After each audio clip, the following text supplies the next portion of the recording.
ما داشتیم دوتایی با هم فیلم میدیدیم. داستان از این قرار بود دیگه. ما داشتیم دوتایی با هم فیلم میدیدیم و خب یه بخشی از تنهایی جفتمون رو پر میکرد، چون ما هر دومون فن سینما بودیم و فیلم دیدن برامون یه جور فراتر از تفریح بود.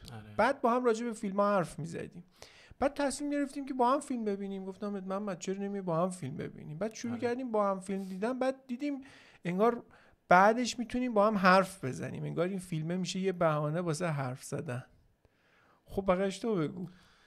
آره دیگه، قرارت این استارت این همین میکروفون ها رو فکر کنم دقیقاً 1 سال پیش بود، یعنی آذر پارسال بود اگه اشتباه نکنم گرفتیم و اینا.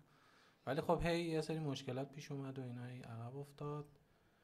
این فیلمی هم که امشب قرار در موردش صحبت کنیم نامزد اسکار پارسال بود، یعنی تقریباً فکر کنم یه 8-9 ماه پیش بود اگه اشتباه نکنم.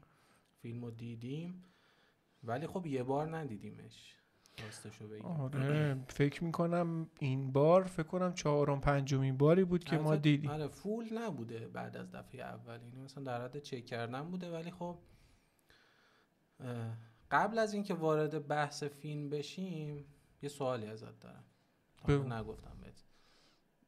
ببین یکی از دلایلی که ما خیلی یعنی مصمم شدیم که حتما این پادکست رو بریم این بود که یعنی اصلا اسم نکتیز از کجا میاد، اینکه چی شد که حالا قرار شد که این شکلی باشه، ستاپمون این شکلی باشه، فرمت پادکستمون این شکلی بشه، چی شد؟ این بود که یک کربلا بود واقعا. یعنی اگه یادت باشه حسی که بعد از یعنی دفعه دوم، دفعه اول که فیلمو دیدیم یه ذره هنوز برای من مبهم بود. بعد رفتم حالا نقداشو خوندم و یه ذره سرچ کردم در موردش، اومدم باهات صحبت کردم، گفتم که یه چیزایی فهمیدم. دفعه دوم که کنار هم دیگه دیدیم کلاً 180 درجه متفاوت شد همه چی. آره یعنی یه چیزایی فهمیدیم که دیدیم واو اصلا ما نفهمیده بودیم فیلم رو واقعا. و این اصلا اسم نکتیز و اینکه آقا مثلا اینکه چیزی که دیده میشه در وهله اول همیشه درست نیست، یه سوزنی به خود ما زد، یعنی یه تیزی به اون فرو رفت. واقعا همینه. واقعا نکتیزه یه جورایی یه سوزن به خودت بزن یه جوال روز بقیه فرو کن. واقعا آره ما سوزنا رو خوردیم. آره خلاصه خب شروع کنیم فیلمو بگیم. آره ما قرار نیست اینجا نقد فیلم بکنیم. آره دقیقاً. آره یعنی خیلی سریع میخوام رد شیم از روی این چیزا، برسیم به حرفی که ما بهش رسیدیم، چیزی که واقعا یعنی حالا نمیخوام خیلی مثلا خودمون الان بزرگ بگیریم و اینا بگیم ما فهمیدیم بقیه نفهمیدن، ولی واقعا نفهمیدن. یعنی من نقد فراستی رو دیدم، نقد زومجی رو خوندم، قشنگ اسم میبرم. 2 نقد انگلیسی خوندم توی یوتیوب، یعنی دیدم طولانی هم بودن 20 دقیقه. فراستی با هم دیدیم اصلا. فراستی با هم دیدیم. آره فراستی تا یه جایش خوب بود، یعنی موافق فیلم بود، از فیلم تعریف کرد، گفت یکی از بهترین فیلمایی بوده که از هالیوود، بستر هالیوود اومده بیرون توی چند سال اخیر. ولی در آخرم نفهمیده بودش، خیلی نفهمیده بودش، خیلی. یعنی میتونم بگم که اگر بخوایم مثلا این فیلم رو فهمش رو تو 3 پرده ببینیم، همه توی پرده اول یه جورایی گیر کردن. حتی نشونه هایی که باعث میشد که اون پرده دوم رو، اون لایه دوم فیلم رو، بهتر بگم لایه دوم فیلم رو بفهمن رو هم نفهمیده بودن. یعنی گفتن نه این مثلا توهم زده. توهم نبود واقعا. این کارگردان به شکل کلاسیک سینما همه چیز رو به تصویر کشید و همه چیز رو نشون داد. واقعا فیلم یه فیلم رو بود، منتها انقدر نشونه های ضمنی داشت که ما بعد 4-5 دفعه تقریبا میشه گفت بازم هنوز شک دارم، بازم هنوز میخوام یه ذره یه لایه شک 4-5 بذارم، شاید بعداً خود کارگردان اومد یه لایه های دیگه هم گفت. ولی جذابیت این فیلم دقیقاً همین بود که میگی. ما فیلمو یادمه یه شب خونه تو بود دیدیم. بعد ما 3 بودیم فیلمو شروع کردیم، یکی از دوستامون هم بود. بعد فیلم که 10 دقیقه شروع شد به محض اینکه شروع شد گفتم محمد این فیلمی نیست که سرگرمی باشه، این فیلم جدیه. آره. هر فیلمی هم نیست که مخاطب کیف کنه بره جلو ببینه. فیلمیه که اذیتت میکنه، که قراره به چالش بکشونه، بچزونتت، درگیرت بکنه. اینه که اون بنده خدا بعد 10 دقیقه پا شد گفت من برم بخوابم. من موندیم و تو دوتایی نشستیم فیلمو دیدیم. بعد تقریبا یه هفته تو من زنگ زدی گفتی مهدی بیام پیش دوباره یه نگاهی به فیلم بندازیم. اون شبی که ما فیلمو دیدیم خب مثل همیشه که داشتیم فیلمو میدیدیم، حالا مثلا خیلی چیزا میخوردیم، تخمه مثل همه، تخمه بود، پفکی بود، چیزی بود. دفعه دوم خیلی برامون جدی شد. بعد من بعد از اینکه دفعه دوم فیلمو دیدیم گفتم محمد من تو زندگیم یه تغییری ایجاد شد. یعنی فهمیدم که آقا ممکنه ما با هر چیزی، حالا یه اثر هنری، فیلم، حالا کتاب، دفعه اول مواجه شیم، یه چیزی، قضاوتی، یه برداشتی، یه چیزی که ازش یاد بگیریم، بهش برسیم، بعد یه هفته یه بار دیگه که میبینیم کاملا 180 درجه فرق کنه. این بود که من وارد یه دوره شکی شدم. مثلا این فیلم تاثیرش رو من این بود، بگم حالا مثلا تاثیرش رو من این بود که به خودم شک کنم، به قضاوتم شک بکنم. به نظر من از این جهت فیلم خیلی فیلم جذابی. حالا میخوای به چند جاهاش اشاره بکن، تو لایه‌هاشو بگو، خصوصا تو که اول حساس شدی رو اینا بگی بهتره به نظرم. آره من یه توضیحات کلی بگم در موردش. میخوای تو حالا اولشو شروع کن؟ باش. ببین اگه یادت باشه فیلم اولش با یه لایو اینستا شروع میشه، یه صحنه خیلی کوچیکه لایو که نشون میده دختره داره با یه دختره دیگه چت میکنه، داره تصویر میگیره از یه خانومی که خوابه توی هواپیما، انگار مثلا حالت بیخوابی بهش دست داده، جت لگ و این حرفا. بعد فیلم که شروع میشه، فیلم با اون پرده سینما شروع میشه، یعنی پرده مشکی، اسما خیلی راحت تیتراژ داره میره و صدا یه بچه‌ایه که داره زبون آسیایی میخونه. و خب تو میگی که انگار هنوز فیلم شروع نشده. فیلم همونطور که گفتی خیلی کلاسیک شروع میشه، یعنی مثل فیلم‌های قدیمی با یه تیتراژ خیلی ساده. بعد وقتی که استارت فیلم اصلی فیلم میخوره، یه مصاحبه است، یه صحنه است که یه خانم خیلی معروفه، رهبر ارکستر، و شروع میشه با طمطراق مکالمه، یه صحنه خیلی مصاحبه پر اسم، پر اصطلاح راجع به موسیقی. حالا تو آشنا نیستی با این، دفعه اول فیلمو میبینی انگار مثل مشت وارد رینگ بوکس فیلم شدی. تق توق دیالوگ، اسم اصطلاح موسیقی. حالا با اینا آشنا نیستی، چیکار من بکنم؟ فیلم با یه هیاهو خلاصه شروع میشه، دقیقاً مثل یه چه میدونم سمفونی که مثلا حالت کلاسیک داره، اولش میگه بابا بابام، قشنگ از نظر دیالوگ سر حالت میاره. بعد میره توی کافه‌ای با اون بنده خدا صحبت میشه، با یکی مثل کاپلان که رئیس این بنیاد موسیقی که این داره ساپورتش میکنه، خانم لیدیا تار. و خب جذابیت اینه که تو وقتی این صحنه ها رو میبینی فکر میکنی این لیدیا تار واقعیه. بحث ویکی‌پدیاست، بحث مصاحبه است.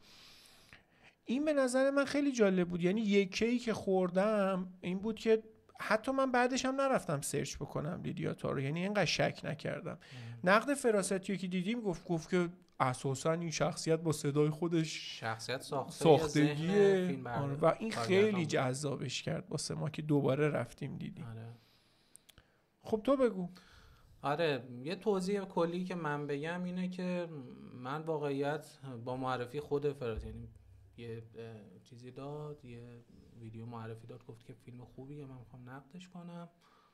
گرفتم و دیدم که مثلا جزو نامزد، حالا نه اینکه اسکار مثلا خیلی مهم باشه، ولی خب از شخصیت کیت بلانچت خوشم میاد، واقعا بازیگر خیلی قویه. خلاصه این سومین فیلم بلند این کارگردان، اسمش هم تاد فیلده، یعنی کارگردان خیلی شناخته شده ای نیست، فیلماش خیلی گیشه پسند نبوده، واقعا انگار برای دل خودش فیلم میسازه، بیشتر کارهای تبلیغاتی میکنه، این پروژه‌های کوچیک. و این وسواسی هم که داره توی انتخاب تک تک میزانسن و شات و همه چیز، فکر میکنم برمیگرده به اینکه احتمالاً مثلا تبلیغات خیلی کوتاه رو با کلی دیتیل پیش برده این تاثیر گذاشته رو سینماش. من داستان خیلی خلاصه بخوام بگم، میخوام اون لایه اول رو بهش بپردازم. اینه که یک رهبر ارکستریه به اسم لیدیا تار که قراره رهبر ارکستر فیلارمونیک برلینه، یعنی جدی ترین رهبر ارکستر. حالا اصلا سوال اینه که چرا مثلا یه رهبر ارکستر، یعنی مثلا یک آرتیستی که خیلی غریبه هنرش، یعنی هنر خیلی چیزی نداره، مناسب فضای مجازی نیست، یعنی کلا آدمایی که میرن توی این قسمت ها یعنی مخاطب و فن این هنرن یا آدمای خیلی دیگه مثلا جدی هن دیگه. آره. بعد حالا میرسیم به اینکه چرا همچین کاراکتری انتخاب شده. این قراره که یک اجرایی داشته باشه، قطعه 5 سمفونی مالر، و حالا فرایند رسیدن به اون اجرای نهایی، یعنی انتخاب قطعه، مصاحبه هایی که میکنه، سفرهایی که میره. یک کتابم اخیراً پابلیش کرده به اسم تار آن تار و داره کلاً چیز میکنه دیگه، کارهای تبلیغاتیشو میکنه، تستاشو انجام میده، کل عناصر اجراشو میچینه. نکته ای که هست از همون ابتدای فیلم میبینیم که یه ماجرای عاشقانه انگار آره، شروع میشه، یه عشق ناکام انگار، یک مثلث عاشقانه این وسط هست. یک اسیست داره به اسم فرانچسکا خانم تار که خب قرص بهش میده، لیوان آب میده دستش، حتی متن مصاحبه طولانیش با نیویورکر رو تنظیم کرده، از حفظ بلده این رو. و یک نفر سومی اینجا هست که الان غایبه به اسم کریستا. این که کریستا چه رابطه‌ای با لیدیا تار داره، چه نقشی داره، ما نمیدونیم. و چیزی که من دیدم هم مثل این که اول توی تریلر فیلم نشونش دادن، بعدن خیلی هوشمندانه کلن از فیلم کاتش کرده، ولی ما میبینیمش. یعنی کریستا رو یک دید نصف نیمه‌ای داریم ازش، یعنی حضور داره ولی دیده نمیشه، ولی هیچ موقع ما نمیبینیمش که حالا بیاد صحبت کنه یا هرچی. این که چه رابطه اینا داشتن خیلی بهش پرداخته نمیشه، ولی مثل این که یه ذره میخواسته یه پیشنهاداتی بده به لیدیا تار و اینا، لیدیا تار کلن کاتش کرده از اون حالا ارکسترش، مثل این که آکاردئون زن بوده. بله. آره، اصلا کلن توی اجرای آکاردئونش تغییراتی ایجاد میکنه به خاطر اون اتفاق. و فرانچسکا هم خیلی دور و بر این میگرده، میخواد که این نقش جدی تری بگیره که خب فکر میکنم به خاطر همون رابطه‌ای که داشتن ستایی که نمیدونیم چی بوده، این رو خیلی بهش نمیپردازه لیدیا تار. فیلم پر از چیز، یعنی یک سیر نزولی یک چهره محبوبه که کم کم هی بهش زنهایی زده کم میشه، میاره دیگه. آره کم میاره دقیقاً یه آدمیه یک توی شخصیت اوج خیلی قوی، یعنی توی اوج حرفه کاریش هست، بالاترین سطح، بالاترین اجرا، بالاترین تیم، ولی خب دچار مشکلاتی میشه دیگه، حواشی زندگی شخصیش خیلی زیاد میشه، به حدی میرسه که در نهایت اجرا رو ازش میگیرن و خب همه چیش از دست میده دیگه، همه چیز میده. زندگیش اینه که رهبر این ارکستره. آره. و خب جذابیتش اینه که دقیقاً دوربین و صدا هم با این روند همراهی میکنن، یعنی دقیقا. اول فیلم دوربین اون بالا چسبیده به سقف تونل، آخر فیلم دوربین اومده پایین، تقریباً 60 سانت از زمین بیشتر ارتفاع نداره. اول فیلم پر سر صدا، پر طمطراق، همه جا تشویق، همه جا اسم این خانم. آخر این فیلم حتی اسمش هم مهم نیست که کیه. اول فیلم پیرن سفید تنشه، کت دستدوز فلان تنش میکنه، آخر فیلم یه پیرن مشکی ساده است مثل تیم خودش، انگار محو شده توی اون ارکستر. اصالتا آمریکاییه دیگه، از نیویورک اومده رفته توی برلین و طبق حالا سیستم فرهنگی اونجا یه تغییرات ایجاد کرده توی کاراکترش که اونجا جا بگیره تو اون سیستم و این نقش و این رول رهبر ارکستر رو خیلی زحمت کشیده براش تا به دست آورده. به نظر من تو لایه دوم چیزی که مهم میشه این رابطه بین زندگی خصوصی هنرمند و هنرش. من میگم بذار اینو ببندیم، اینکه خب برداشتی که عمده مردم میکنن نقدا اینه که آره این آدم مثلا نظربازیه و اون لمس پایه و آره از این هنرمنداست که سر گوشش میجنبه. آره سر گوشش میجنبه. چون یه پارتنری هم داره به اسم شارون که توی ارکسترش هست. یه جوریه رابطهشون، انگار که مثلا صرفا همخونن. یعنی ما احساسی ترین رابطه‌ای که بین اینا می‌بینیم اینه که مثلا لیدیا میاد می‌بینه ضربان قلب مثلا شارون بالاست، یه ذره بغلش میکنه مثلا تنظیمش میکنه و اینا. یعنی چیز دیگه ای ما از این رابطه نمی‌بینیم. فقط شب کنار هم میخوابن، کنار هم کار میکنن، انگار بیشتر حمایت عاطفی دارن. دقیقاً. آره بیشتر انگار مثلا چجوری بگم، انگار مثلا همکارن که حالا همخونم هستن. به خاطر الزام پیمانی که یه جایی یه سکانسی هم به این اشاره میکنه، به خاطر اینکه اون شارون اجازه داده یه جورایی راهنماییش کرد، راروچا رو یادش داده که چجوری بیاد از آمریکا بیاد برلین و بشه رهبر ارکستر و اونم رهبر دائم. آره خلاصه این چیزی که هست اینه که یعنی لایه اول اینجوریه که ما داریم جریان افول یک شخصیت حرفه‌ای رو میبینیم که زندگی شخصیش روی هنرش اثر میذاره. یعنی به واسطه حالا کارهایی که تو زندگی شخصیش کرده کارشو از دست میده، هیچ جا دیگه مقبول نیست و کلاً تموم میشه حرفه شغلی این آدم. من صبر ندارم برو سراغ اون لایه دوم. لایه دوم اینجوریه که ما بیایم جریان رو از زوایای دیگه‌ای که بهش پرداخته نشده ببینیم. قبل از شروع مصاحبه که مصاحبه خیلی مهمیه، دوربین از بالای صندلی تماشاگرها یک دختر مو قرمزی رو نشون میده و قشنگم میمونه، یه چند ثانیه میمونه، تاکید میکنه روش که خب ما داریم پشت سر کریستا رو میبینیم. کریستا همونطور که گفتم غیر مستقیم تو فیلم حضور داره. حالا صبر کنید کارتون داریم اینجا. خیلی فیلم مهمیه، نمیشه اینقدر ساده ازش گذشت، واقعا خیلی دیتیل داره. حالا کریستا چه نقشی داره؟ حدسی که ما میزنیم، برداشت ما اینه که سکانس اولیه فیلم که حالا دارن چت میکنن، چت فرانچسکا و کریستا، یعنی فرانچسکا همچنان با کریستا در ارتباطه، دارن مثلا زاغ سیاه لیدیا رو چوب میزنن و با هم صحبت میکنن. اتفاقی که میفته توی اون هتلی که اقامت داره لیدیا، یک هدیه‌ای به دستش میرسه، یک کتابیه به اسم چالش، درسته؟ بله.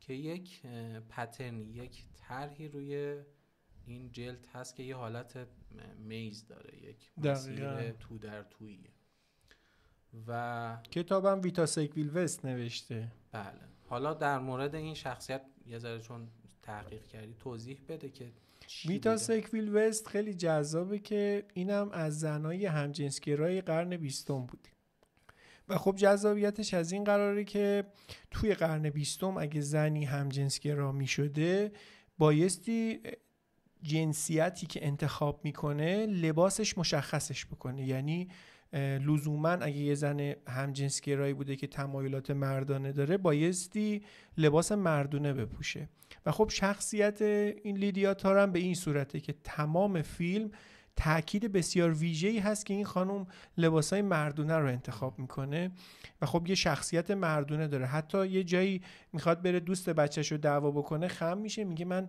بابای این بچه‌م، یعنی خودشو پدر اون معرفی میکنه و خب این تظاهر مردانه داشتن اشاره‌ای داره به اون شخصیتی که مجبور بودن آدمای قرن 20 خصوصا ابتدای قرن 20 چون همجنسگران لباس مردونه بپوشن و خب یه جورایی مجبور بودن تمایل جنسیشون رو با ظاهرشون عنوان بکنن. درست. بعد این نکته‌ای که داره اون قسمتی که کتاب رو بهش میده و اون انگار که میدونه که چه خبره، یعنی یک جزئیاتی هست بین این دو نفر که انگار داره کریستا لیدیا رو به چالش میکشه. دقیقاً. و این هدیه خیلی هدیه معناداریه. تو فیلم هم حالا رد پاش رو میبینیم. برداشت ما، یعنی اون لایه دوم چجوری بر ما شکل گرفت، این که کابوس های زیادی میبینه لیدیا در طول فیلم. 4 بار 5 بار 6 بار نمیدونم دقیقاً شب از خواب میپره و یک صدایی از خواب بیدارش میکنه. لیدیا تا به شدت روی صدا و نویز حساسه، یعنی آدمیه که حتی رفته ماشین پورشه تایکن انتخاب کرده، ماشینی که یه ماشین الکتریکه و ساخت شرکت پورشه که خب مثلا هیچ مشکل کوالیتی هم نداشته باشه. ماشین هیچ صدایی نداشته. حتی یکی از سکانس های فیلم یه صدایی از قسمت حالا دریچه کولرش چیه میاد اعصابشو به هم میریزه. یعنی نشون میده که این آدم به کوچکترین صداها حساسه، چون الهام میگیره از هر صدایی. و شبا از خواب میپره، هی 2-3 بار مثلا یک دستگاه مترونوم داره که حالا من خیلی موسیقی بلد نیستم، ولی مثل اینکه برای اینی که تو طبق ریتم بله بتونی مثلا ساز بزنی استفاده میشه. و این دستگاه مترونوم هی جابجا میشه. یه بار مثلا رفته داخل کابینت، یا رفته یه جای دیگه، مثلا جابجا شده و با صدای همین تکون خوردن این از خواب بیدار میشه. تو یکی از سکانس ها میبینیم که لیدیا میپره از خواب که بره ببینه که مثلا صدا از چیه. گوشه ی اتاق یک شخصیتی روی صندلی نشسته توی تاریکی و این شخصیت کیه؟ کریستا. یعنی تحلیل ما اینه که کریستا توی خونه لیدیا سوسکی میرفته میومده و یه اثراتی میذاشته. حتی دختر لیدیا چند بار مثلا از خواب میپره، یه چیزی انگار میبینه، صدا میزنه، حتی نگاهش هم میکنه. آره، یک بار حتی جیغ میزنه و صدای جیغش میره سراغش و نگاهش رو برمیگرده به سمت چارچوب در که خود لیدیا هم نگاه میکنه، یعنی مثلا اینکه یه چیزی دیده. و حتی اون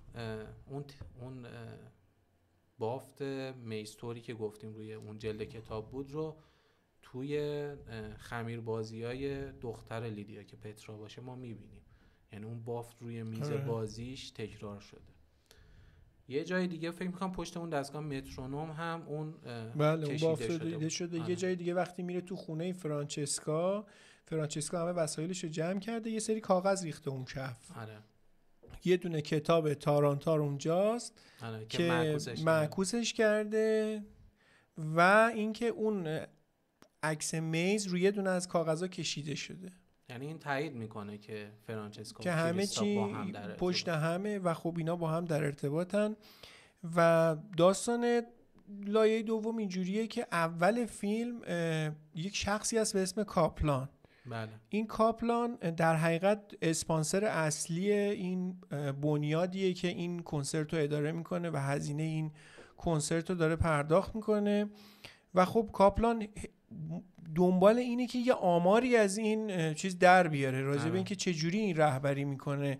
هی میپرسه، میگه بگو نقاط توقفت کجاست، دیتیل اجرا، مثلا اینجا رو چیکار میکنی؟ میگه ببین تو کار خودتو بکن، تو چیکار داری، کپی نکن. خیلی باز اینم یه بحثیه که کسایی که حالا تو رشته‌هایی مثل معماری، مثل گرافیک، نقاشی یا هر چیز دیگه موسیقی کار میکنن خیلی تو سرشون میخوره کپی نکنی، این کپیه.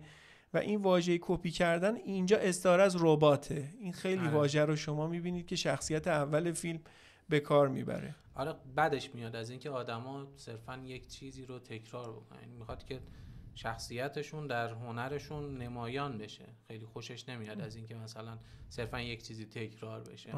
وقت اون سکانس طلاییش که واقعا همه منتقدین هم بهش اشاره کردن یکی از بهترین سکانس های سینماست، تقریبا 10 دقیقه است و خب همش یک برداشته، یه تیکه است و ماجرا از این قراره که ایشون یه استادی داره خانم تار و ازش خواهش میکنه که برو سر کلاس من ببین بچه‌ها اوضاعشون چجوریه. میره سر کلاس رهبری ارکستر و یه پسر میشه گفت دورگه سیاه‌پوست میاد و داره رهبری میکنه این داستانو. چیزی که جذابه اینه که کل این سکانس یک جا اتفاق میفته و پر از برخورد و اینتراکشنه که بین این دو نفر اتفاق میفته که یکیشون دیدگاه خیلی متفاوتی با خانم تار داره و خب آخرش هم دعوا میشه و اون یه بد و بیرایی میگه و میره بیرون. آخرم تار همین جمله رو میگه که تو رباتی بیش نیستی. آره. بحث سر باخ میشه، حالا خیلی تخصصی نمیخوایم واردش بشیم. میگه که من از باخ خوشم نمیاد اون پسره و حالا کلی توضیحات و حرفای خیلی مهمی میزنه که آره میگه آقا ببین خلاصش اینه، داستان سر اینه که یه عده هستن که موسیقی رو انتخاب میکنن فقط به خاطر اینکه اون شخص متعلق به چه طبقه اجتماعیه، چه رنگ پوستی داره، به این شکل یا چه تمایلات جنسیتی یا اجتماعی داشته. خانم تار اصلا به این اعتقاد نداره، میگه ببین موسیقیش چیه و تو باید خودتو تو موسیقی اون آدم حل کنی و تلاش کنی موسیقی اون آدم رو بفهمی. به تو چه که این آدم نمیدونم همجنسگرا بوده یا همسرای متعدد داشته یا اصلا بردهدار بوده یا هر چیز دیگه ای. تو ببین موسیقیش چی میگه و معنای موسیقی چیزی فراتر از فردیت انسانه. به همین خاطر آخرش هم اشاره میکنه، آخر این سکانس میگه تو باید خودتو، اون کسی که کنسرت رو رهبری میکنه، رهبر ارکستر خوب، باید خودشو تسعید کنه در داخل آهنگساز و آهنگی که داره اونو رهبری میکنه. داشتی میگفتیم آره این سکانس مهمی از این جهت که کانسپت اصلی فیلمو داره روشن میکنه. یعنی یه شخصی که اعتقاد داره همه چیز باید فنا بشه تا اون اثر هنری خودش رو نشون بده و عده دیگن که نیت‌های غیر هنری دارن. یکی فکر اینه که خودش رو مطرح بکنه، اون شخصیت کاپلان داره هزینه میکنه که آخر خودش بشه رهبر ارکستر.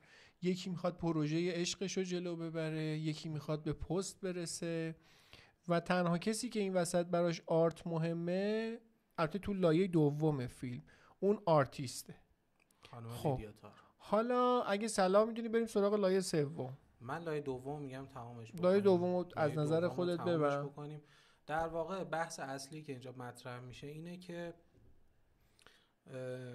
ما در نگاه به هنر، بهم گفتی که خیلی قلم سلام حرف نزنم، دارم سعی می‌کنم که کل‌تر توی نگاه به هنر، توی آنالیز هنر، ما زندگی شخصی هنرمند رو جدا بدونیم از اثرهایی که تولید کرده.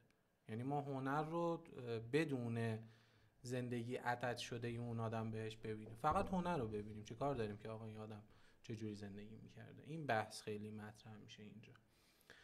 حالا نکته‌ای که هست اینه که همونطور که گفتیم مثلا کریستا مثلا اینکه خودکشی کرده، در صورتی که خودکشی نکرده. یعنی چیزی که هیچکی بهش اشاره نکرد اینه که آقا این آدم زنده سلام داره با فرانچسکا حرف میزنه، توی اون هتل حرف میزنه، توی اون پرواز حرف میزنه. یعنی خودکشیش دروغکی بوده، خودکشیش فیک بوده کاملا. مخصوصا همین کاپلانی که گفتی توی همون جلسه، همون سکانس 10 دقیقه‌ای که داره با اون مکس که اون شاگرد هست بحث میکنه، اون بالا وایساده سوسکی داره با گوشیش فیلم میگیره، قشنگ اینجوری وایساده. و جذابیتش اینه که کاپلان به این دختره اشاره میکنه، میگه باباش توی بانک جلسه با بانک هی سراغ این دختره رو میگیره و میگه که این میخواد توی این ماجرای ارکستر حضور داشته باشه. یعنی کاپلان مشخصا با این کلیسا ارتباطاتی داره و بابای کلیسا آدم مهمیه. دقیقاً آدم با نفوذ مهمیه، تا اونم پولدار هم هست. حتی توی صحبت کاپلان با لیدیاتار اول فیلم یه جاش میگه که با پول نمیشه همه چی رو خرید. دقیقاً. خود لیدیا به این اشاره میکنه، میگه که این حرف از تو بعیده. آره تو معمولا اینجوری فکر داری تظاهر میکنی یه جورایی. و این دیده میشه دیگه، این آتش و این چیزی که هی میخواد این مثلا رهبر ارکستری رو به دست بیاره ما تو کاپلان میبینیم. حالا این اتفاقاتی که تو خونه لیدیا امتداد پیدا میکنه بعد اون سفر نیویورکش و دیگه یه جورای رسوایی که حتی شریک زندگی شارون هم ولش میکنه، یعنی میگه تو فقط فکر خوشگذرونی با اون دختره بری بخوابی و فلان و بیسار، در حالی که اصلا اون دختر روز تمایلات همجنسگرایانه هم نداشت، اصلا محل به این نمیذاشی و آدم خیلی استرید یعنی چی؟ مستقیم.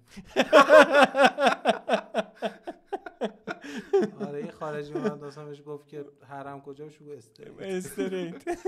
آره. بعد خلاصه کجای داستان بودیم؟ دختره داشتیم. آره این اتفاقاتی که میفته تو خونه بعد اون سفر و اینا میاد متوجه میشه، یعنی قبل از سفرش متوجه میشه که سمفونی شماره 5 مالرش نیست، یعنی اون کتابچش که تایمینگ اجرای اصلیش رو توش مینویسه پیدا نمیکنه و دزدیده شده. اینجا اون تئوری ما که خب این کریستا و فرانچسکا با اون آقای کاپلان در ارتباطن کجا تایید میشه؟ زمانی که تو اول فیلم هم خود کاپلان هم میگه من چند بار از فرانچسکا خواستم بره که تایمینگای زمانبندی و فلان اجراتو به من بده، به من بگه، گفته نه. اون قبول نکرده. و در سکانس پایانی یعنی اجرای اصلی میبینیم که بله اجرای خود لیدیا با همون تایمینگ لیدیا داره توسط کاپلان اجرا میشه، یعنی اخراج میشه و کاپلان جایگزینش میشه و اون دفتری که دستش هست اونجا دفتر سبزه لیدیا تار بوده. حالا یه نکته‌ای که هست و همه اینا رو به هم میدوزه خوابهای لیدیا. یه جای دیگه‌ای که من میخوام بهش اشاره بکنم که من تو این آدم خیلی تمایلات جنسی نسبت به مثلا این شاگرداش ندیدم. یه سکانسی هست که توی آپارتمان شخصیشه که همه فکر میکنن که آره این خونه مجردیشه و آره دقیقاً تو لایه اول هم ما همینو گفتیم. آره تو گفتی مهدی این خونه مجردیشه. آره در مثلا خونه مجردیشه و داستان داره اینجا و اینا، ولی دیدیم که نه، مثلا این آدم اون خونه اصلیش که خونه کاملا مدرن مینیمالیستی خیلی سرده انگار دوست نداره، دوست داره یه جایی خونش خیلی نیویورکی طوره. دقیقاً. آره خیلی مثلا حس و حال چیز داره. حتی آخر فیلم می‌بینیم که یه سری از آبجکتایی که تو این خونه مجردیش داره توی نیویورک هم داره تو خونه مادریش. و یه سکانسی هست که یه همسایه‌ای داره، دخترش میاد ازش کمک میخواد، یه خانم پیری افتاده رو زمین تو کثافت خودش بوده و اینا، میره کمکش میکنه میذارتش رو صندلی و میاد، حالا خیلی بعدش میاد از اون حالت و اینا، سری دست و ایناشو میشوره. همون لحظه اولگا میرسه که همون دختر روسیه داستان باشه و حتی من خیلی روی این تاکید دارم، اولگا ماش خیسه، بیرون بارون میومده، بهش میگه که حوله داری، یه مکسی هم اتفاق میفته چون یه حوله پیچیده دور خودش. اگر میخواست بحث رو سمت مثلا چه میدونم تمایلات جنسی بکشه، بهترین فرصت این بود که حوله رو واکنه بده دستش. دقیقاً. در صورتی که بهش میگه که آره یه چند ثانیه صبر کن برم یه چیز بپوشم الان. حتی اون جایی که این برهنه میشه دوربین دور وای میسته. یکی از شاهکارهای بی‌نظیری بود که دوربین به بازیگر احترام گذاشت. برای اولین بار تو سینما بود من میدیدم. آره اون حس ریاست و اون واقعا رهبر بودنش رو یه فاصله میگیره به احترامش، واقعا ما نمیبینیم بدنش رو. و این میخواستم در مورد خواباش صحبت بکنم. خوابهایی که چیز میبینه، لیدیا میبینه، همه ترساشن. حتی ما یک تیکش میبینیم که فرانچسکا میره در گوش شارون، در گوش کریستا، در گوش بقیه، مثلا پیش خانواده‌اش، پیش بقیه داره. آره. و ما توی یک تصویر مبهم و خیلی منگ تصویر 4 زنی که توی زندگی این آدم هستن رو میبینیم. حتی برای اینکه خیلی دیده نشه، ما از کجا میفهمیم کریستاه که مو قرمزه؟ چون توی این خواباش دیده میشه، یعنی نقش دیگه ای نبوده تو فیلم با این مشخصات ظاهری. پس تئوری ما که کریستا همون دختر مو قرمز فیلم هستش اینجا تایید میشه به نظرم. و اتفاق دیگه که میفته اینه که مثلا این آدم از مار میترسه، از مثلا آب میترسه، برکتور میترسه و توی اون داستاناش آدمایی که بهشون ارادت داره توی اون سکانس 10 دقیقه‌ای هم بهش اشاره میکنه. یه 2-3 تا استادی که حالا برای اسمش یادم رفت الان، برای دیدن مثلا یک مرید باخ میره به کنگو و توی اون مثلا رودخانه‌های کنگو دنبال این بوده که ازش یاد بگیره در مورد آره، بعد زندگی عکس باخ. اینام به دیوار خونش هست. یعنی آره. میزانسن توی خونه خودش یه میزانسن به دقت طراحی شده است. یه صحنه‌ای که نشون میده یه عکس یه پیرمردیه که اون کلاه نمدی سرشه و تمام اینا همه پر از جزئیات بسیار دقیق این فیلمه که توی همه جاش رعایت شده. واقعا خیلی وسواسگونه این چیزا رعایت شده. و در میتونم بگم تیکه پایانی فیلم یه جا برمیگرده به خونه قدیمیشون، خونه مادریش تو نیویورک. داداششو میبینه، مثلا بهش میگه که لیندا چطوری فلان، ببخشید لیدیا، مثلا اسمشو عوض کرده حتی برای رسیدن به اون پست رهبر بودن. و بهش میگه که انگار معلوم نیست از کجا اومدی، کجا میخوای بری. یه فکری با این حال تیکه بهش میاد. آره، این قیافت رو جمعش کن، داری حال ما رو به هم میزنی. بعد برمیگرده به کمد مثلا نوجوانیشو اینا، اون یه قطعه‌ای میبینه از اون آقا، اسمش چی بود؟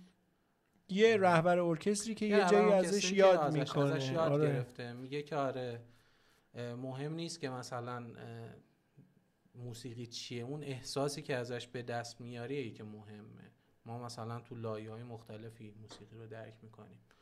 بعد از این شال و کلاه میکنه میره، چون خود نیویورک نمیپذیرنش.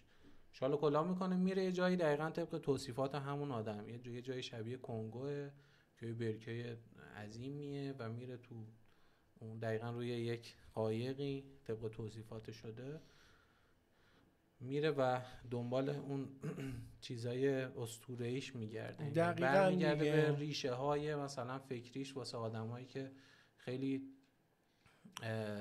چی میگن، خیلی وسواس داشتن در مورد هنر موسیقی و اینا. برمیگرده به همون ریشه هاش و انگار با ترس هاش مواجه میشه.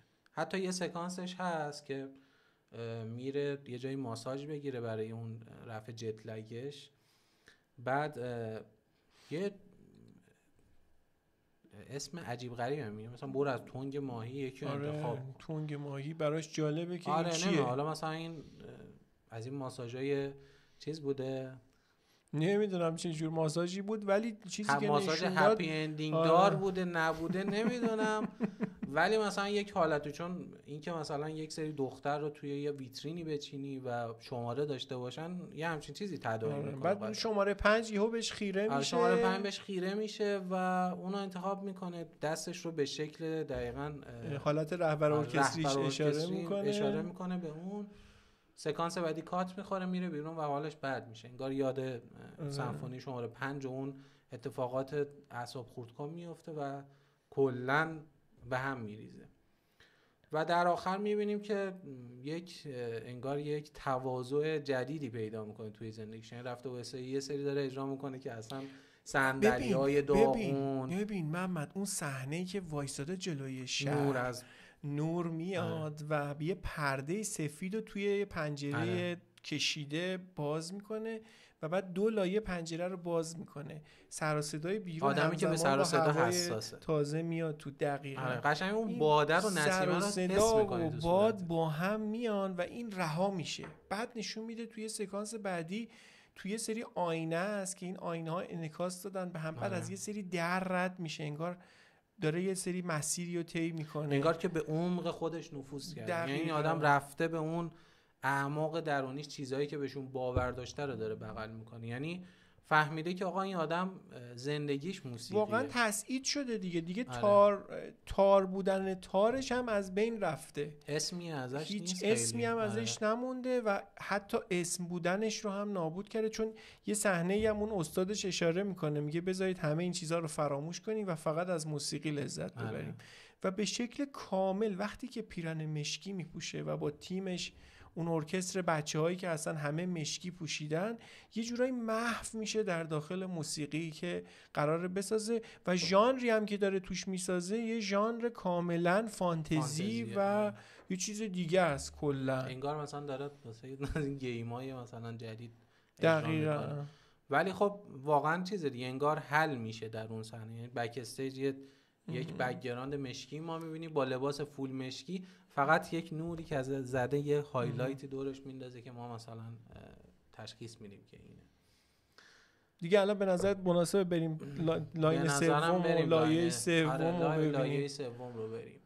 لایه سوم رو اگه اشتباه نکنم این کارگردان 16 سال بوده که فیلم نساخته، یعنی از سال 2006 یا 7 فیلمی نساخته، یعنی فیلم دومش 2006 و 7 بوده تا این فیلم. مسلما وسواس زیادی داشته روی نوشتن فیلم نامه و میگه که، یعنی مصاحبه ازش دیدم میگفتش که همه کاراکترهای فیلم رو من زندگی کردم. یعنی اگه میگم کاپلان، من میدونم کاپلان خونش کجاست، خونش چه شکلیه، چه جوری میخوابه، چه جوری بیدار میشه، من همه کاراکترها رو اینجوری ساختم. و خیلی جالبه که موقع نوشتن فیلم نامه رو بر اساس شخصیت کیت بلانچت نوشته. یعنی گفته که اگر قبول نمی‌کرد احیانا اینو بازی کنه، احتمال اینکه فیلم رو بسازم خیلی پایین بود. واقعا بازی فوق‌العاده‌ای داشت. من میخوندم اگه اشتباه نکنم جایزه برده واسه بازیگریش. اسکار که بهش ندادن ولی جایزه نامزدی اسکار رو گرفت. نامزدی گرفت، فکر کنم جایزه ونیز رو گرفت. آره بعد واقعا حقش بود. واقعا حقش اسکار بود. به نظر من حقش رو خوردن. فیلمی بود که به حقش نرسید. یکی از علتایی هم که ما انتخابش کردیم همینه. خب و اینکه به نظر من این دور بودن کارگردان برای این سالها توی فیلم بهش اشاره شده. یه جایی اشاره میکنه تو مصاحبهش که مالرم یه مدت طولانی موسیقی نساخته و این سمفونی پنجمش رو بعد یه مدت طولانی ساخته و دوباره برگشته به دنیای موسیقی. و خب میشه گفت یه جورایی کارگردان در حقیقت همون مالره که شخصیت اول فیلم داره سمفونیشو بازگویی میکنه در قالب بازی که برای فیلمش میکنه. و خب این خیلی اشاره استعاره‌ای و قشنگ و معناداریه که تو لایه‌های عمیق فیلم اتفاق میفته به نظرم. حتی خود لیدیاتار، یعنی شخصیتیه که ما در لایه اول یه آدم هوسباز میبینیمش که مثلا فقط فکر عشق و حاله و مثلا هنرش رو یه وسیله‌ای کرده برای اینکه تومه کنه بقیه رو، در صورتیه که یه همچین چیزی نیست. یعنی لایه دوم یه هنرمنده که کارش براش مهمه. لایه سوم یه هنرمندیه که داره تو مسیرش حل میشه تو هنرش و چقدر زندگیش واقعا در این مسیر حل شدن در اثر هنریش تراژیکه، واقعا غمگینه. یعنی من مثلا وقتی فیلمو فهمیدم خیلی اصلا خورده از دست بقیه، از دست مخاطبا، اونایی که فیلمو دیدن، اونایی که فیلمو نقد کردن. یعنی شما نفهمیدید چه اتفاقی داره میفته. واقعا خیلی اعصاب خورد کنه. یه نکته دیگه ای هم که هست، حالا بعد از این فیلم یه مصاحبه کرده بود مجدد کارگردان، گفته بود من احتمالاً دیگه فیلم بلند نمیسازم. خیلی جالبه. یعنی دقیقاً یعنی سمفونیمو ساختم. میدونسته که این فیلم احتمالاً نه تو گیشه نه تو حالا مثلا فصل جوایز و اینا خیلی بهش پرداخته نمیشه و دست بالا رو داشته. مثلا بگه من واقعا فیلمش اینقدر جزئیات داره نمیفهمن خیلی ها. یعنی کیه که مثلا بیاد فیلمو مثلا 2-3 بار ببینه یا مثلا ریزه کاریاشو بیاد تحلیل بکنه؟ به نظرم چیزی که تو لایه سوم فیلم مطرح میشه بحثای زیادی رو باز میکنه. حالا اگه دوست داری 2-3 تاشو اشاره بکنیم، باز بکنیم که فقط بحث فیلم نباشه. حتما. یکی از ببخشید من اینو بگم، یکی از بحثایی که به نظرم خیلی مهمه، خب مثلا توی نقدای فیلم، توی توضیحات فیلم میبینیم که اشاره میشه به جنبش میتو که خب حالا یه چند سالی ازش میگذره، رسواییایی که واسه مثلا اول از هالیوود شروع شد، بعد رفت توی حالا قسمت‌های دیگه، آدمایی که با استفاده از قدرتشون حالا تونسته بودن یک سوء استفاده هایی از آدمای زیر دستشون بکنن. حالا اون تهیه کننده بود، اسمش الان یادم رفته، کلی بازیگر بود و حالا به ما که مثلا خیلی کالچرمون، فرهنگمون این نیست که مثلا توی ایران هم یه جنبش میتویی راه افتاد در مورد یه سری بازیگرا و اینا، ولی خب اصلا به مقیاس هالیوودیش نرسید. ولی یک سوالی که همیشه مثلا ذهن بقیه رو درگیر کرده بود، ذهن آدمایی که منتقد این جنبش میتو بودن این بود که ما از کجا میفهمیم که واقعا این اتفاق افتاده یا نه. یعنی کلی ادعا این وسط مطرح شده که هیچ کدوم ثابت نشده، ولی صرف مطرح شدن و تایید شدن اون قضیه، یعنی تایید رسانه‌ای خیلی موقع فقط شده بود. تو ایران هم خیلی هنرمندا، موزیسینا، بازیگرا، اینا همه درگیر این ماجرا شدن یه مدتی و خب یه سری وایس منتشر شد و یه سری هنرمندا هیت زیادی گرفتن و خب حیثیت هنریشون و کلی کاری که کرده بودن رفت زیر سوال، فقط به خاطر این که یه عده علیه اینا چیز کرده بودن. حالا ما حرفمون این نیست که اون اتفاق افتاده یا نیفتاده، افتاده یا نیفتاده، میخوایم بگیم که مثلا فقط یه نفر میتونست به یکی دیگه اتهام بزنه و همین اتهام زدنه همه پروژه‌های کاری و حرفه شغلی این آدم رو نابود میکرد. اتفاقی که مثلا نمیدونم، مثلا خیلی وقت هنوز دارن به مثلا کوین اسپیسی اتهام میزنن، هنوز هیچ کدومش تو دادگاه ثابت نشده. یا اتفاقی که واسه چیز افتاد، این خانومه چی بود؟ کی؟ یادم رفت. با این بازیگر جک اسپارو، جانی دپ و امبر هرد. آره خب این مثلا اول واقعا جانی مظلوم تاریخ. آره اولین ادعایی که شده بود این بود که خب آقا این مثلا اومده منو زده و فلان، خشونت خانگی داشته. دادگاه رسانه‌ای، یعنی فیلماش میومد بیرون، مردم میشستن تخمه میشکوندن میدیدن. در نهایت دیدیم که نه، برعکس داستان. و خب یه ضرر خیلی زیادی به جانی دپ وارد شد بابت اینکه نتونست کلی کار بگیره. آره یک چیزی هم که مصاحبه اخیرش رو دیدی یا نه، یه مصاحبه مطبوعاتی اخیراً داشت با در مورد یه فیلم جدیدش که داره اکرام میشه، قشنگ رید به هالیوود. یعنی گفتش که یه سری دارن میگن ویلکام بک. یعنی چی این حرف؟ جالبه. مگه من رفته بودم که الان مثلا دارید میگید ویلکام بک که برگشتنم رو دارید چیز میکنید؟ یعنی عملاً حرفش این بود که وقتی که درگیر هالیوودی توش هستی واسه فکر می‌کنی خیلی خوبه، ولی یه مدت ازش فاصله میگیریم این خیلی چیزی کثیفیه. خیلی اینا رو علنی توی یه مصاحبه مطبوعاتی گفت. خیلی جالبه. ببین این ماجرای این جایزه ها، ماجرای این سینماها و این بیزینس ها و اینکه این هنرمندا توی این بازی‌ها گرفتار میشه، هم خودشون هم زندگی شخصیشون، و خب مرزی که بین این زندگی شخصیشون وجود داره و خب حرفشون، اینا همه چیزاییه که خیلی فشار میاره به اینا. چون وقتی تو هنرمندی باید همیشه یه استانداردهای رعایت بکنی، مدام نقد میشی و داستان داری، در عین حال باید مواظب زندگی خصوصیت هم باشی که مبادا نکنه که یه وقتی یه شرایطی پیش بیاد که برات به قول معروف حرف در بیارن. آره دیگه، اون پاپاراتزی هم بیرون پنجره خونت وایسادن منتظرن تو تکون بخوری ازت عکس بگیرن، فیلم بگیرن. ببین هنرمندا یه زندگی شخصی دارن، بذار اصلا خیلی بی پرده بگیم، هنرمند انسانه مثل ماها، یه زندگی شخصی داره.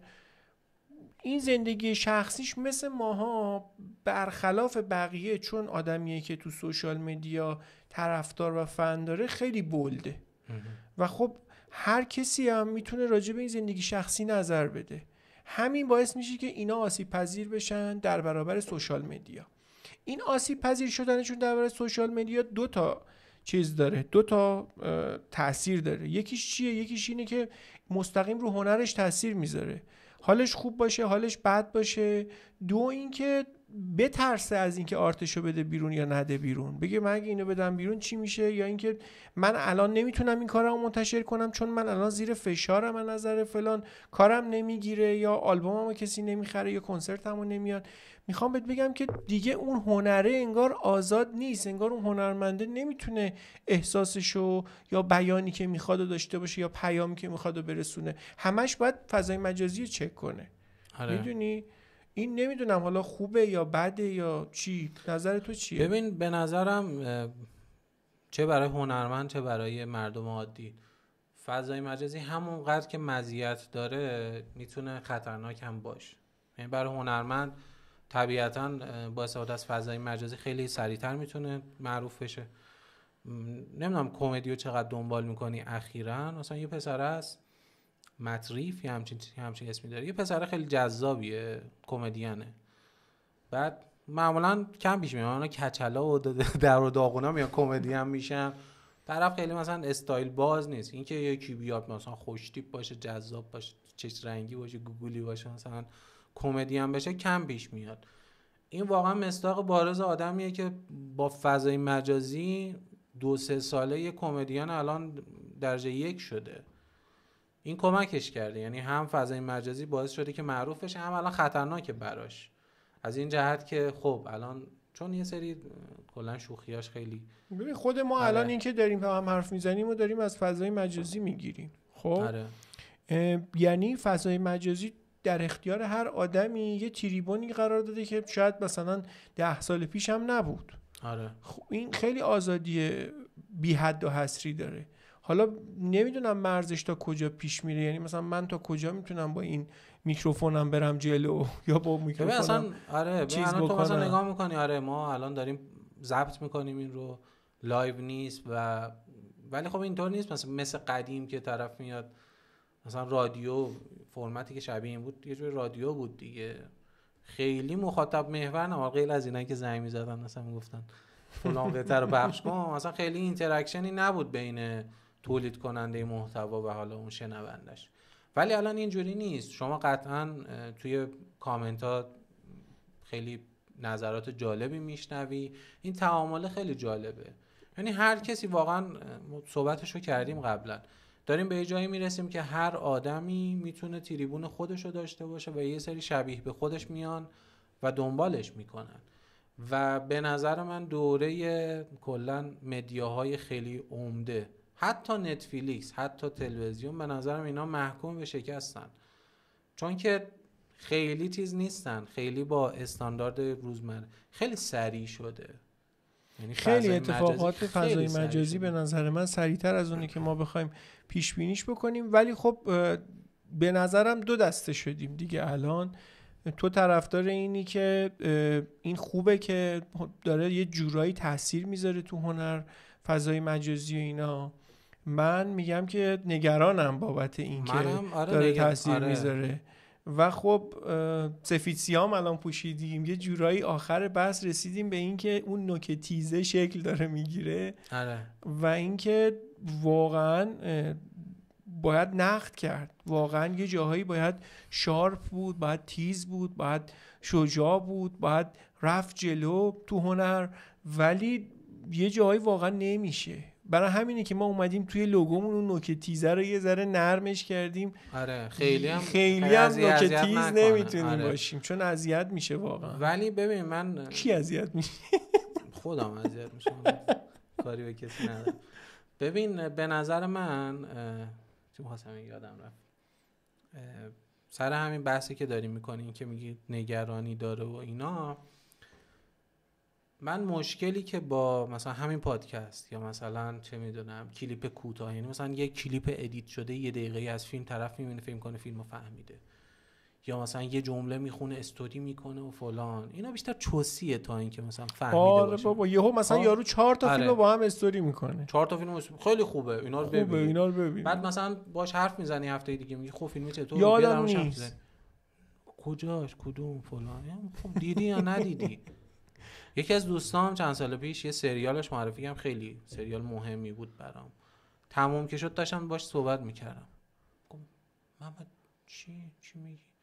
گفتم مگه تو هفته پیش اینو تمام، من 5 سال پیش این سریال دیدم هنوز یادمه، تو چطوری مثلا اینو دیدی هفته پیش تمومش کردی؟ میخوام بگم که نگرانی که من دارم از فضای مجازی این توهم داناییه. دقیقاً. یعنی جایگزین نمیشه، این پادکست جایگزین همین فیلم دیدن نمیشه، مکمله. ما اینو داریم میگیم که آقا این پادکست ما فقط به خاطر اینه که ما مخاطبمون یه ذره شارپتر و تیزتر فیلم‌ها رو ببینن، دقیق‌تر بشن و اینا، و الا اصلا جای دیدن فیلم رو نمیگیره. یه مخاطب ما کسی که علالقاعده فیلم تا رو یه بار دیده، حالا میایم ما باهاش حرف میزنیم میگیم ببین تو که دیدی با اون نوک تیز که یه ذره سرش هم نرم شده، خوب ندیدی فیلمو، بشین یه بار دیگه ببین، بشین دوباره دیگه ببین، برا ما کامنت بذار که شماها خوب ندیدید، ما یه چیز دیگه پیدا کردم که اونم هست. و ما خیلی خوشحال میشیم که برامون کامنت بذارید. ما لایه سوم بشه لایه چهارم، یا شاید لایه‌هایی که برداشت کردیم کلا بره زیر سوال. واقعا دقیقاً و همه حرفمون هم همین جوری شروع شد که ممکنه ما وقتی ادعا میکنیم که یه چیزی رو فهمیدیم درست نفهمیده باشیم. آره، یعنی خیلی گاردی نداشته باشیم جلوی فهمیدن لذت بخشتره تا اینکه توهمشو داشته باشیم. آره دیدی که یه جایی هم تار اشاره کرد به پسره، گفت مقاومت شدیدی داری در این که نفهمی. آره. حالا برمیگردم سوالی که اول پادکست مطرح کردم، بحثمون شروع شد، میخوام این ازت بپرسم. به نظرت فیلمی که با یک بار دیده شدن فهمیده نمیشه، این مشکل فیلم سازه یا مشکل مخاطبه؟ ببین سوال خیلی خیلی سختیه واقعا. به نظر من بستگی داره اون سینما تو کدوم لایه مخاطبشو بخواد، مخاطبشو جذب میکنه هر فیلمی، و هر فیلمی هم به نظر من ارزش یه بار دیده شدن رو داره، غیر از یه سری فیلمایی که واقعا ارزش همون یه بار هم ندارن که با هم دیدیم اتفاقا. آره. فکر بدم نکنید، فیلم چیزا نمیگم. فیلمایی که تو سینماهای معتبر هم اتفاقا راست میگی. آره. فیلمایی که تو سینما خیلی معتبرم ساخته میشن بعضیاشون واقعا ارزش یه بار دیده شدن هم ندارن، ولی با یک بار دیدن یک اثر، حالا تو سینما یا هر چیز دیگه‌ای، به نظر من حتی اگه فیلم ساده‌ای هم باشه همه اون اثر فهم نمیشه، چون به هر حال اون اثر براش مگه چقدر زمان گذاشته شده که ما بیایم با 1.5 ساعت بفهمیمش. ما واقعا اولین ویدیویی که داریم اینقدر طولانی ضبط میکنیم. آره. تست بودم اینقدر کامل اصلا گفتیم دیگه بریم تو شکمش، بریم تو آخرش. آره. خب خیلی خوشحالم که اولین جلسه پادکستمون اینقدر جذاب و عمیق بود و لذت بردم. امیدوارم که همه کسایی که گوش دادنم لذت برده باشن.